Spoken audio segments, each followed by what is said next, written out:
Hello friends, मैं doctor Surendra Verma आपका अपने चैनल पर स्वागत करता हूं। दोस्तों, कई बार देखने में आता है कि जब हम कुछ चीज़ खाते हैं, उसको खाने के बाद हमारे छाती में बहुत तेज जलन होती है और ये जलन कई बार इतनी तेज होती है कि हमें ऐसा लगता है जैसे अंदर आग जल रही हो और हम चाहते हैं कि तुरंत ऐसी कोई चीज़ मिले जिसको खा के हम उस आग को शांत कर सकें। दोस्तों, मेडिकल भाषा में इसको एसिड रिफ्लक्स बोलते हैं। ये क्यों होता है, कैसे होता है और इससे बचने के लिए हमें नेचुरल तरीके से क्या करना चाहिए, ये सब आज आपको मैं इस वीडियो में बताऊंगा। तो चलिए बिना देरी किए हुए शुरू करते हैं आज का वीडियो।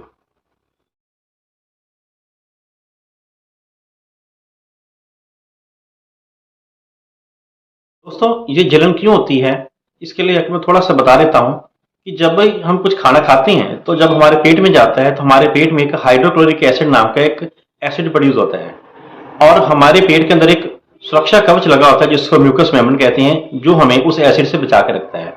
लेकिन जब हम कभी बहुत ज्यादा तीखी चीजें खाते हैं या बार बार ऐसी चीजें खाते हैं जो कि उस म्यूकस मेम्ब्रेन को नुकसान करता है, जैसे कि तेज मसालेदार चीज, फास्ट फूड या अल्कोहल यानी शराब ज्यादा पीते हैं, तो वो म्यूकस मेम्ब्रेन डैमेज हो जाती है, जिसके कारण अंदर पैदा होने वाला जो एसिड है, जब हम कुछ खाना खाते हैं तो वो हमारे पेट के अंदर जलन पैदा करता है। दूसरे शब्दों में कहें तो ये हमारी अपनी लापरवाही के कारण ही होता है, क्योंकि ये नहीं कि आज हमने कुछ शराब पी या कोई ऐसा तीखी चीज खाई और कल में एसिड हो गया, ऐसा नहीं होता है। कुदरत ने हमारी म्यूकस मेमोरी इस तरह से बनाई है कि थोड़ी बहुत ही चेंज इसको अपने आप वो नेचुरली हील कर लेते हैं। तो अब बात करते हैं कि अगर ऐसे किसी को जलन एकदम से हो जाए तो घर में रहते बिना दवाई के उसको कैसे ठीक करें, यानी नेचुरल तरीके से क्या तरीके हैं जिससे वो जलन कम हो सके। दोस्तों, सबसे पहला तरीका है दूध। दूध जो है ये नेचुरल एंट एसिड है और जब कभी ऐसे आपको लगे कि तेज जलन हो रही है, आपको तुरंत ठंडा दूध पीना चाहिए। अगर आपको सर्दी है तब भी ठंडा दूध ही पीना है। इस तरह पीने से दूध के अंदर जो इसका शीत गुण है वो उस जलन को कम करता है। दूसरा, दूध जो है ये नेचुरल लैक्सेटिव होने के कारण पेट के अंदर कोई और समस्या है उसको भी ये ठीक कर देता है। दूसरे नंबर पे आता है, अगर हम फ्रूट की बात करें तो आ जाता है उसमें केला। जी हाँ दोस्तों, केले के अंदर कुछ ऐसे तत्व मौजूद होते हैं जो कि हमारी एसिडिटी को बनने से रोकते हैं और खास तौर पर हमारी जो म्यूकस मेम्ब्रेन है उसको जो प्रिजर्व करके रखते हैं, उसको बचा के रखते हैं। दूसरा, केले के अंदर वैसे भी फाइबर बहुत ज्यादा मात्रा में होते हैं और जब हम कोई फाइबर वाली चीज ज्यादा खाएंगे तो उससे हमारा पेट भरा भरा सा रहेगा, हमें बार बार खाने की इच्छा नहीं होगी। क्योंकि देखने में ये आया है कि ये ज्यादातर एसिडिटी की प्रॉब्लम उनको आती है जो बार बार कुछ ना कुछ खाते रहते हैं। जिन लोगों का अपना खाने का एक प्रॉपर तरीका होता है, टाइम होता है, उनको ये समस्या कम आती है। लेकिन कुछ लोग जो बार बार घंटे बाद, आधे घंटे बाद कभी चाय पी ली, कभी समोसा खा लिया, यानी कुछ ना कुछ खाते रहते हैं, ये एसिड की प्रॉब्लम उनको ज्यादा रहती है। तो अगर आप केला खाएंगे तो इसके फाइबर गुण होने के कारण आपको बार बार भूख नहीं लगेगी, जिसके कारण आपके अंदर एसिड कम पैदा होगा और ये जलन की समस्या नहीं आएगी।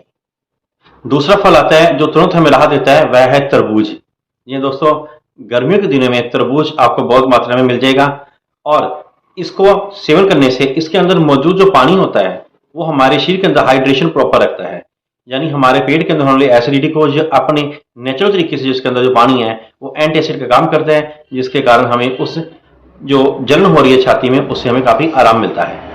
उससे अगली बात करें तो आता है नारियल पानी। ये दोस्तों, नारियल पानी एक कुदरती तौर पर ये इसकी स्लाइटली एल्कलाइन होता है और ये स्लाइटली एल्कलाइन होने के कारण जब हम इसको यूज करते हैं तो हमारे पेट के अंदर जो एसिडिटी बनी है ये उसको न्यूट्रलाइज कर देता है। इसलिए जब भी कभी आपको लगे कि आपके पेट में या छाती में जलन हो रही है तो आप नारियल पानी का इस्तेमाल बेझिझक कर सकते हैं। इसके अलावा कुछ एक ऐसे अन्य फल हैं जो कि हमें एसिडिटी से तुरंत राहत देते हैं। उनमें आता है जैसे आड़ू, आलू बुखारा, पपीता और ऐसे जो भी फल जिनके अंदर पानी की मात्रा ज्यादा होती है, रसदार होते हैं, उनका सेवन करें तो हमें तुरंत उस एसिडिटी से छुटकारा मिलता है। क्योंकि मैंने जैसे बताया कि एसिडिटी को न्यूट्रलाइज करने के लिए या तो आपको एल्कलाइन चीज खानी पड़ेगी या आप सिंपल कोई पानी या ले सकते हैं जो कि उसकी एसिडिटी को कम करेगा। दोस्तों, इस तरह से कुछ चीजें घरेलू उपाय करके आप अपनी एसिडिटी से तुरंत छुटकारा पा सकते हैं। दोस्तों, सबसे पहले ख्याल रखना चाहिए कि आपको एसिडिटी हो क्यों रही है, उस कारण को आप छोड़ दें तो आपके अंदर एसिडिटी बनेगी नहीं, और अगर बन गई तो इन उपायों को करें तो आपको फौरन तौर पर राहत मिलेगी। तो दोस्तों, ये थी कुछ महत्वपूर्ण इन्फॉर्मेशन एसिडिटी के बारे में। आशा करता हूँ कि आप जानकारी आपको अच्छी लगी होगी। अगर जानकारी अच्छी लगे तो मेरे इस वीडियो को लाइक करें, शेयर करें और चैनल को सब्सक्राइब करें। Thank you.